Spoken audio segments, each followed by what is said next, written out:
le quatrième chapitre de ce cours des nombres réels. Le sommaire, on va faire une petite introduction. On va rappeler donc les propriétés élémentaires du corps des nombres réels. Donc on va aussi rappeler les propriétés pour la relation d'ordre naturelle dans R, la valeur absolue, l'axiome de la borne supérieure et celle de la borne inférieure. On va définir les intervalles, la droite numérique achevée.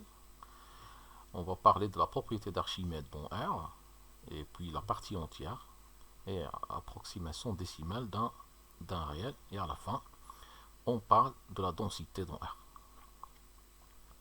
Introduction. Un nombre rationnel est une fraction de deux entiers, le second étant non nul. C'est la définition pas beaucoup rigoureuse, mais on peut donc, c'est suffisante pour manipuler les nombres rationnels. L'ensemble Q des nombres rationnels munis de plus et de fois est un corps commutatif. Donc ça, on va l'admettre, on va donc admettre qu'on connaît déjà ce corps de nombres rationnels et que il y a les propriétés élémentaires. On admet donc l'existence de l'ensemble R des nombres réels aussi, et que R contient l'ensemble Q. Il y a plusieurs constructions, mais on ne va pas faire cette construction. On va donc admettre l'existence de R. Un élément de R-Q est appelé nombre irrationnel. Deuxième paragraphe, R est un corps commutatif. L'ensemble R est muni de deux lois de composition interne plus et fois, de sorte que R plus fois est un corps commutatif.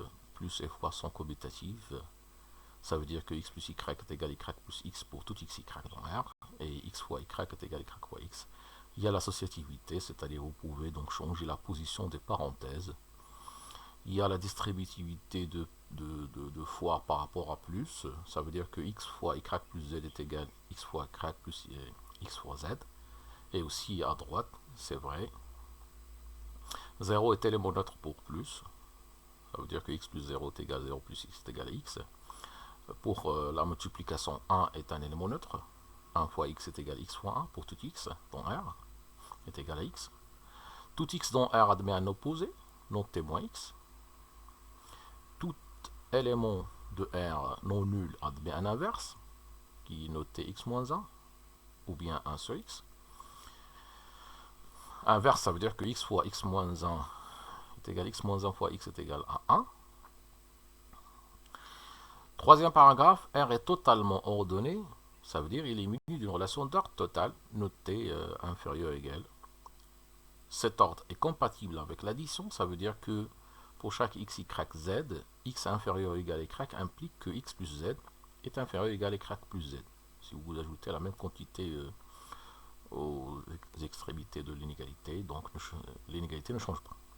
L'ordre est compatible aussi avec la multiplication par un réel positif. Par un réel positif, ça veut dire pour chaque x, y dont R, et chaque z dont R+, x inférieur ou égal à y implique que x fois z est inférieur ou égal à y fois z.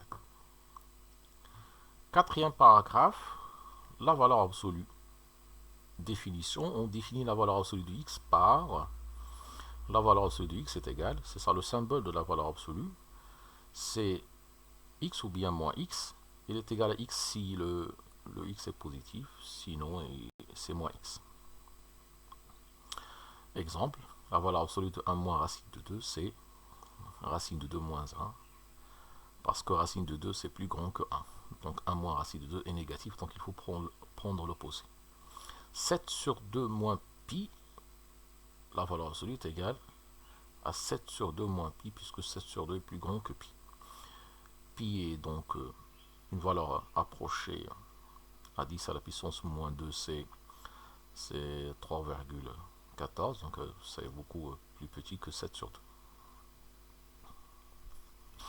Quel que soit x appartenant à R, x carré moins x plus 1 est égal à x carré moins x plus 1, puisque cette quantité est toujours positive, son discriminant est strictement négatif, et donc il prend le signe du coefficient de x carré, donc il est toujours positif.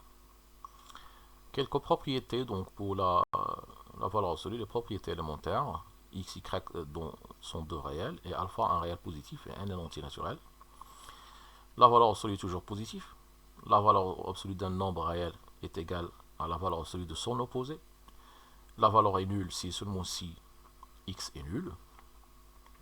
La valeur absolue de x est égale à x si et seulement si x est positif. Il est égal à moins x si et seulement si x est négatif. Ça, c'est d'après la définition de la valeur absolue.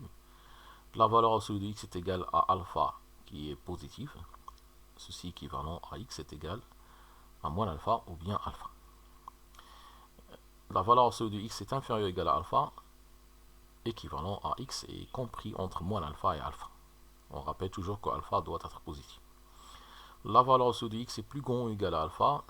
Ceci veut dire que x est inférieur ou égal à moins alpha ou x est supérieur ou égal à alpha. Donc si vous avez l'inégalité stricte, vous aurez les inégalités strictes dans toutes à gauche, aussi, à droite aussi, dans les deux propriétés. X carré est égal à y carré, équivalent ou égal à que la valeur absolue de x est égale à la valeur absolue de y. X au carré est inférieur ou égal à y carré est équivalent au fait que la valeur absolue de x est inférieure ou égale à la valeur absolue de y. Donc il faut faire attention en éliminant le carré. Il ne faut pas donc croire que ça donne x inférieur ou égal à y, mais ça donne plutôt la valeur absolue de x plus petit que la valeur absolue de y. La valeur absolue du produit est le produit des valeurs absolues. La valeur absolue de la puissance de x à la puissance n, c'est la valeur absolue de x, le tout à la puissance n. Et la valeur absolue de x, on peut donner donc une autre, si vous voulez, définition ou bien formule, maximum de x et de moins x. Parce que le maximum, c'est l'un est positif et l'autre est négatif. Le maximum, c'est l'élément positif. Et c'est le cas qui donne toujours la valeur absolue. Maximum de x, y, donc, si on veut l'exprimer inversement en fonction de la valeur absolue, c'est 1 demi x plus y plus x moins y. Il suffit de distinguer les cas.